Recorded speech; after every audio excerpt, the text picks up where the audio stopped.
Pamoja na yote ambayo yanajadiliwa sasa hivi, moja katika habari kubwa ya leo ambayo imenipa furaha, imenipa morali, imenipa nguvu, imenipa amani kwenye moyo wangu ni uteuzi ambao ameufanya Mheshimiwa Rais Daktari Samia Suluhu Hassan wa kumteua Mheshimiwa Dr. Mwigulu Lameck Nchemba kuwa waziri mkuu wa Jamhuri ya Muungano wa Tanzania.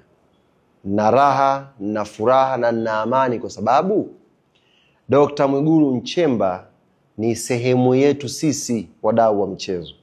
Ni mwana michezo.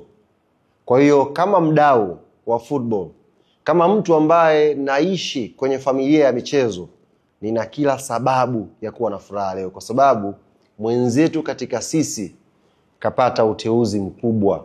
Ameenda kuwa waziri mkuu wa Jamhuri ya Muungano wa Tanzania. Kwanza Mwenyezi Mungu akujalie kaka yetu, mzee wetu, baba yetu Dr. Mwigulu Lameck Nchemba afya njema, umri mrefu, lakini kwenye kazi yako hii ambayo utaianza kama waziri mkuu, of course umefanya vizuri sana kwenye wizara mbalimbali ambazo umekuwa ukifanya.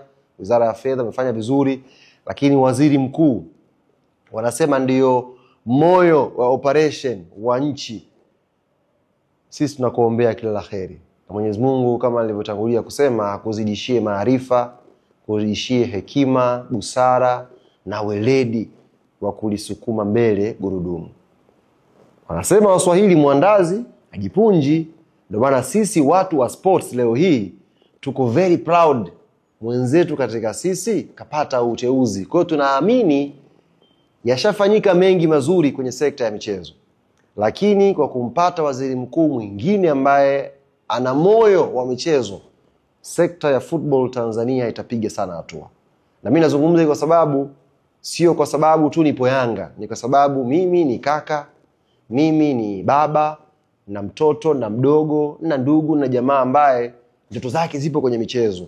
Kipata direction ya viongozi ambao ni sehemu katika sisi wa michezo, tunaamini mwandazi ajipunji. Kati ya kufikiria mengi, basi Mheshimiwa Mwigulu Lameck Nchemba atufikiria na sisi sekta ya michezo tuzidi kupaa, tuzidi kupepea. Mwenyezi Mungu akujalie kila laheri, na nikasema nisifiche furaha yangu, ni share na Watanzania wenzangu. Leo mwenyekiti wa wasemaji Ali Shaaban Kamwe na amani moyoni jamani. Football imeshinda kwa mara nyingine. Kila laheri mheshimiwa.